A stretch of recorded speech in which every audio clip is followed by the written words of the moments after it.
Hello বন্ধুরা, সবাইকে নমস্কার জানাই। অনেক দিন পর আপনাদের মাঝে নতুন একটা ভিডিও নিয়ে হাজির হয়েছি। আমি ইদানিং খুবই ব্যস্ত ছিলাম, এর জন্য কোনো ভিডিও করার কোনো সুযোগ পাইনি। তার জন্য আর কি কোনো নতুন কোনো ভিডিও দিতে পারিনি আপনাদের, তার জন্য দুঃখিত। আজকে হলো আমার নিজের ঘেরে নিজেরই বুদ্ধিতে বা নিজেরই সিস্টেমে যেভাবে করা আছে, আমি জানি না কতটুকু সঠিক হয়েছে, কতটুকু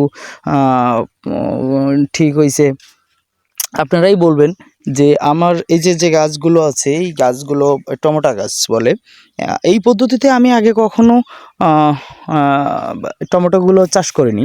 আমার লাইফেই প্রথম টমেটো চাষ করা। আপনারা বলবেন এখানে আছে টোটালি এই ভেড়িটা যতটা চওড়া আছে, টোটালি একটা দুটো তিনটে চারটে লাইন টমেটো দেওয়া আছে। সবই বানে যাবে, থিয়ে বানে যাবে, পাটানো বানা যাবে, সোজা বানো যাবে, ক্রস বান, একে বলে ক্রস বান। আপনারা দেখবেন যে আসলে আমার গাছগুলো ঠিক আছে কি না। গাছে সবেমাত্র ফুল আসছে, দেখেন আপনাদের দেখাচ্ছি। দু একটা ফুল আসছে, কিন্তু এই ফুল আমি যতটুকু যা জানি এই ফুলটা ধরবে না আর কি, ফল ধরবে না। এটা আরও কিছুদিন পর দেখেন এই একটা ফুল অটোমেটিক এই ফুলটা অনেকে বলছে হরমোন ব্যবহার করলে এই ফুলগুলো ধরবে, কিন্তু আমি ধরাবো না। আমার এখন শুধু গাছ দরকার, খুব ভালো একটা পজিশনে গাছটা নিয়ে যাও, তারপর ফল যেটাই হোক না কেন। আর এইটা হলো কিছুদিন পরে লাগানো, এগুলো ওপাশে এই দুই সারি কিছুদিন পরে লাগাইছি, তার জন্য এগুলো একটু দেরি হবে। এখন আপনারা বলবেন যে আসলে আমার গাছগুলো কীরকম, গাছগুলো ঠিক আছে কি না। গাছগুলোর দেখেন একটা গাছ হয়তো বা আঘাত পাইছে, ভিতর দিক থেকে উঠতেছে, তার জন্য গাছটা আমি একটু ছাড়াই দিচ্ছি। গাছটা হয়তো বা 2-1 ভিতরেই ঠিক হয়ে যাবে আর কি।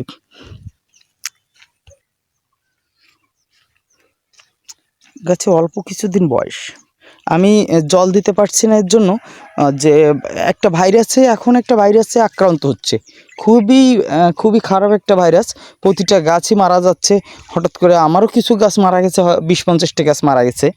এর জন্য ভালো কোনো যদি ওষুধ দেখেন, ওই একই ঘেরে পাশের ভেড়ি, ওর অন্য সাইডে একটা ভেড়িতে আমি আসছি, সেই ভেড়িতে এখনও বাঁধিনি, ওটার প্রসেস চলছে। বাঁশ আনছি, বাঁশের সবগুলো দিয়ে প্রসেসিং চলছে।